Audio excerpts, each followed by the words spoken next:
Welcome to the Field of 68 After Dark's YouTube channel. We are going to be live every Tuesday and Thursday at 9 p.m. Eastern Time right here on YouTube and on Stadium for the entirety of the spring. I got in this argument with a couple of people because they were like, well, Mark Pope, he won a national championship 28 years ago, and kids that are in high school now and kids that are transfer portal recruits were not even born yet by the time that he was cutting down the nets and his NBA career was over and this, that, and the third. And I get all that. But I firmly believe that in this day and age in college basketball, money talks, right? Money is what allows you to get players. Money is what allows you to get in the portal. Money, NIL, collectives, that's what allows you to be able to amass the talent that you need to be able to win. And the people that have that money, Jeff, in the state of Kentucky, you know who they are? They're the 40-year-olds. They're the 50-year-olds. They're the people that fell in love with the sport of college basketball when Mark Pope was the captain of the 1996 championship team. When Mark Pope and all of those guys that got off that bus were cutting down nets and winning championships. So while I understand this idea that, like, yeah, kids aren't going to know who he is, the people that have the money know who he is, and the people that have the money are going to be the way in to be able to get these players. I love everything about this hire. I don't know if he's going to end up winning championships, but I think for at least the short to medium term, it's going to be fun to be a Kentucky fan again. For nothing else, they're going to play an entertaining style of basketball. Cal won one in 15 years. He won one in 15 years with all that talent, right? Like, I don't know if Mark Pope can win one. I don't know if he'll be there 15 years, but he'll win more than one NCAA tournament game in the next 4 years. I can assure Kentucky fans of that. And again, I think he's a guy right now that is about the name on the front of the jersey. And I just don't feel like Big Blue Nation felt like John Calipari was about Kentucky as he was about himself. And the names on the back of the jerseys, I don't think they had names on the back. Maybe they did at Kentucky. But, it was about sending guys to the NBA and being able to say, I mean, listen, you and I were there. You and I were there at Auburn when they beat Auburn. And instead of being humble about it, John Calipari was all about I told you so's. And then he went into a 2-minute diatribe about how he was going to go to the NBA draft and support the 112 players he had playing in the NBA All-Star game. NBA All-Star game, and support all the players, the record-setting number. Like Kentucky fans, they don't want to hear that. They want you to win. They want you to be in Final Fours, win national titles. Of course, they want to support their players, but that rubbed a lot of people the wrong way because, again, it's about Kentucky basketball. For Mark Pope, that's what it's going to be about.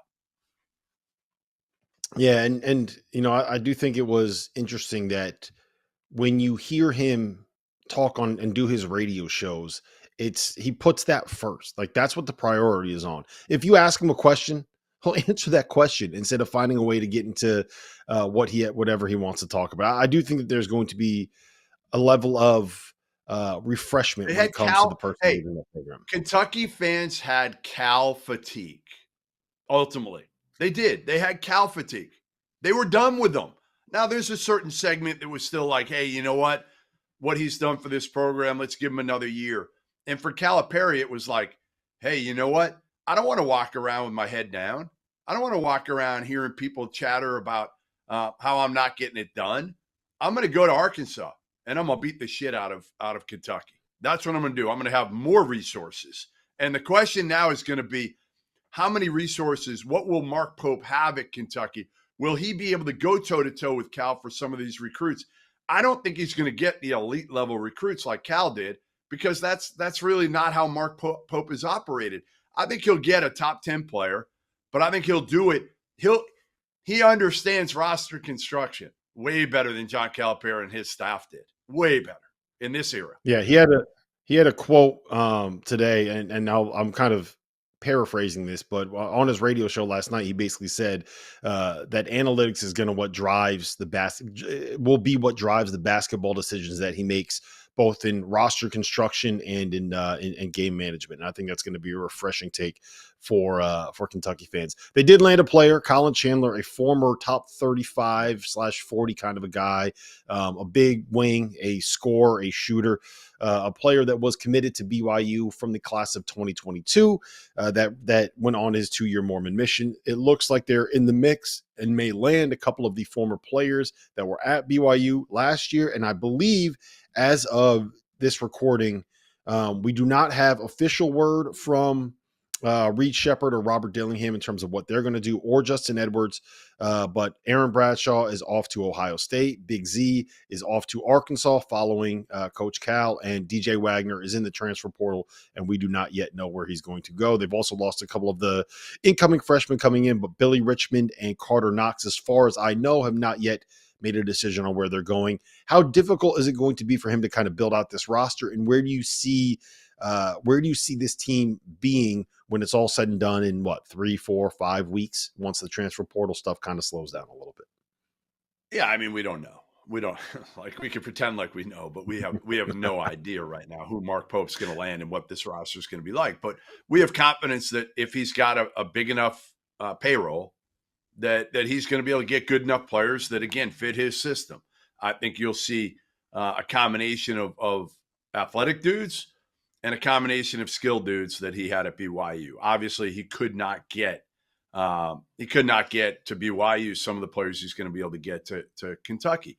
I mean, it's like Cal when Cal was at Memphis, right? Like, he'd get some really good players, but a lot of the players that he won with at Memphis were guys that were under-recruited. Antonio Anderson, and he had some really talented, Derrick Rose, Chris Douglas-Roberts, but he also found, the Joey Dorseys, the Antonio Andersons, and then he goes to Kentucky. He can get a different level of player.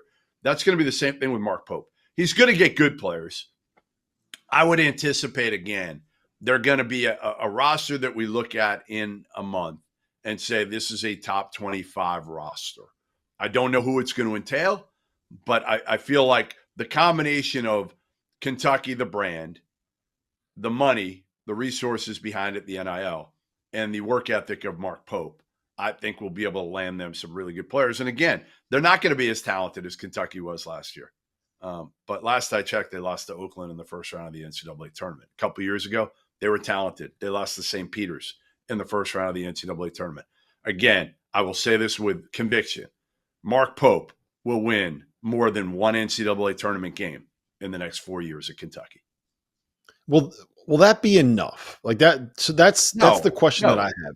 No, he'll win far more. He'll win far more than one. How's that? Okay, I know. I get what you're saying. Hold on, let me finish my thought. I'm going to start calling you the interrupter, Jeff. We got Matt Norlander, the confirmer, and Jeff Goodman, the interrupter. That's your alter ego. What is going to be acceptable, I guess, is the question that I have, right? Like, Kentucky fans, we know what they expect. They want Final Fours. They want SEC titles. They want national championships. They want number 9. They've been clamoring for number 9 for a long time. Let's just say that Mark Pope is top 25 good for the next 4 years with 1 or 2 top 10 kind of teams in there. He wins an SEC regular season. They get an SEC tournament title, but they don't get to a Final Four. They get to a couple of Elite Eights, maybe get knocked out in the second round one time. That's good for almost any program in college basketball. I don't know if that's quite good enough for Kentucky fans, considering what their level of expectation is. If that's what I think that's probably like the most likely outcome when it comes to what Mark Pope is going to do here at Kentucky, right? Is that enough? Will that be able to keep them happy? I think probably it depends on the trajectory, right? It depends how it happens as much as anything. But I think, yeah, you've got to get to the second weekend in the next 4 years a couple times, be in the hunt for a Final Four, get to maybe an Elite Eight. I think that's fair. But if the trajectory, sometimes, again, you don't want to do too well too quickly. You kind of want to build this and get it to where, again, in year one, you're in the NCAA tournament. Maybe you get a win or two, and then you kind of build on that. But, listen, they do expect to go deep in the tournament every year, especially when you talk about NIL now, and they're going to support it. Where, let's face it, a lot of those money people were tired. They had Cal fatigue as well. And they didn't give what I think they will end up giving now to a new coach who is one of their own. They feel like is all in. I mean, that's the thing. You can see the passion when you hear Mark Pope talking about Kentucky because he lived it. He was it. With Cal, you just felt like a lot of it was BS because honestly, you feel like a lot of what Cal says is BS. Yeah, and I do think that one thing Pope is going to do is bring in players that will live and die with every single possession as a Kentucky Wildcat more than anything else. Thanks for watching the Field of 68 After Dark. Make sure to hit that like button.